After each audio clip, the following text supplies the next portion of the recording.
માટે ઘડી પરની ખબર નથી અને કરે કાલની વાત આ જીવની માથે જમણા ફરે જેમ તે તો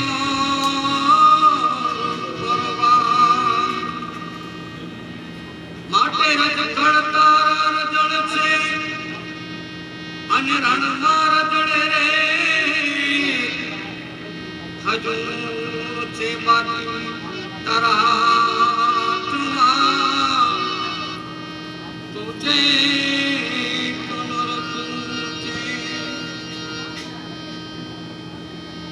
जब तुम आए जगत में जग हंसे तुम रोए ऐसी करनी करूं चलो जगन है तुम हंस चलो। આજે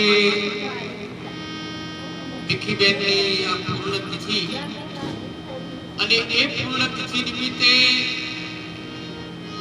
હું તો ધન્યવાદ અહીંયા બીજી વાર આવ્યો છું એમની દીકરીઓને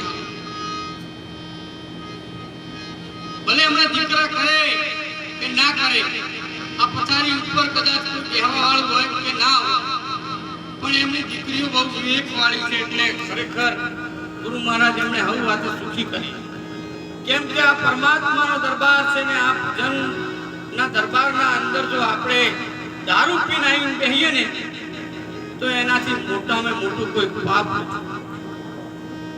ભજન દીકરીઓ કરાઈને આ આત્માને પુણ્ય હલાવે છે જ્યારે આપણા અમુક માણસો દારૂ પી અને પોતે તો પાપના ભાગીદાર બને પણ આ ભૂમિકાને પણ અપવિત્ર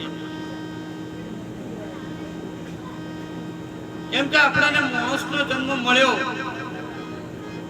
આખું 13 મહિનાળા ગોમ છે કદાચ કોઈ બેહવા ના આવતું તો દીકરીઓના હિસાબે નથી આવતું એવું નહીં પણ તમારા વર્તમાન ઉપર કોઈ એવા માણસો છે ને એના હિસાબે હારી વસ્તુ બેહવા ના આવે ભલે શરીર માણસનું હોય પણ કદાચ સંસ્કાર માણસના ના હોય તો આ માણસનું શરીર આલ્યું છે ને એ નકામું છે અને ઘણી જનેતા કહે છે એના કરતા તો મને પથરો પડ્યો તો પેટ હારું તો કપડાય ધોવા કોમે આવ એટલે મહાપુરુષ કહે છે મા બાપનું માને નહીં પુત્રને ધિકાર છે જો મા બાપનું મોને નહીં અને વ્યસનના લવાડે ચડી જાય તો એ માણસ ના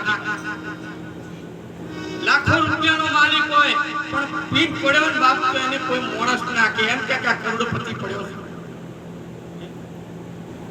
દારૂડિયો છે ત્યાં દારૂડિયો પડ્યો છે માણસ નથી પડ્યો એટલે ખરેખર મહાપુરુષ કહે છે કે જે ઘર કથા નહીં કીર્તન નહીં નહીં સંત નિજબાના ઓ ઘરને જમણે ને ડેરા દિયા સાંજ પડે સમસાના કદાચ કરોડ રૂપિયાનો માલિક હોય પણ એ પરમાત્માનું ભજન ના થતું હોય મા બાપ મર્યા હોય એ ભજન ના થતું હોય તો એ ભૂમિકાને છે ને પવિત્ર ના કહેવાય ભાયક ભલા જે ઘેર સંત પધારે અને જે સંત આવી જાય આપણને એમની વાતો તો કદાચ કડવી લાગે કેમ કે જે સંતો થયા છે ને એ આપણને વ્યસન મુક્ત કરવા માટે આ ભજન ગાવું એનું નામ ભજન પણ તમારા વર્તનમાં અંદર એક શબ્દ ઉતરી જાય ને અને વ્યસન મુક્ત બની જો તમે, તો તમે ભજન ન કે એક ડોશીમાં એક છોકરાને તાવ આવ્યા, ડોશીમાં દવાખાને લઈ જતા હતા દીકરાને. એટલે એક ભાઈ રસ્તાના અંદર પીવા વાળો દારૂડિયો મળ્યો કે માજી આ દીકરાને ક્યાં લઈને જો છો? કે બેટા આ છોકરાને હું દવાખાને લઈ ગયો. કે માજી દવાખાને કેમ? કે ને અડધી ઉપાઈ દો તો તાવ જતો રહે. ડોશીમાં કે અડધી રૂપિયાથી તાવ જાતો હોય તો આ દવાખાના શા માટે ખુલ્યા છે? તો લોકો પીવા વાળો કે તમને શું ખબર પડે કે અડધીઓથી તાવ ના જાય?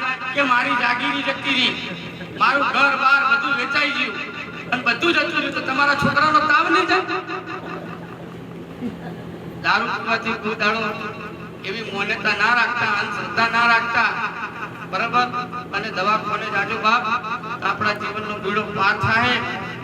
અને વિશેષ મેં બીજું કે અહીંયા જૂના ડીસાથી અમને આપણને ભક્તરાજ ઈશ્વરપ્રિય સુંદર વાણી સંભળાઈ અને હજુ આપણને સાંભળવાની છે. આપણા મૂકે છે ઉપરથી પધારેલા અમારે પૃથ્વીરાજની પણ વાણી સાંભળી. અમારા ઢોલક માસ્ટર શાંતિભાઈ ખૂબ સરસ ઢોલક વગાડે છે. બીજું અમારે અશોક કુમાર, એમણે પણ હમણાં વાણી આપણે સાંભળવાની છે. ખૂબ શાંતિ જાળવો છો બાપા, વધારે તો બોલવું નથી. કેમ વધારે બોલીશ ને એટલે કોઈને કરવું લાગશે. એક ભાઈ તો હમણાં જય ગુરુ મહારાજ થઈ ગયા. અને મને કોઈની ડર નહીં. ભક્તિ કરતા લાજ જાય, લાજની પરવા નથી. સગા સંબંધી ત્યાગ થાય, ત્યાગની પરવા નથી. એટલે સાચું કહેવા મેં કોઈને ડર નથી. હું વાહવા કરી અને તમારું જીવન બગાડવા નથી આવ્યો. પણ કદાચ એક શબ્દ તમારા જીવનના અંદર ઉતરી ગયો તો તમારી પત્નીનું ઠરી જાય, તમારા બાળકો બચી જાય અને તમારું જીવન બચી જાય. અને ખાલી હાથે આયા, ખાલી હાથે જવું પડે નહીં. એટલે ભગવાનનું ભજન કરી તમે તો બેઠા છો, અંદર ફેરે કરો છો, એટલે તમને ધન્યવાદ છે બાપ. આટલું બોલી અને વાણીને વિરામ આલું, એક ભજન બોલું છું.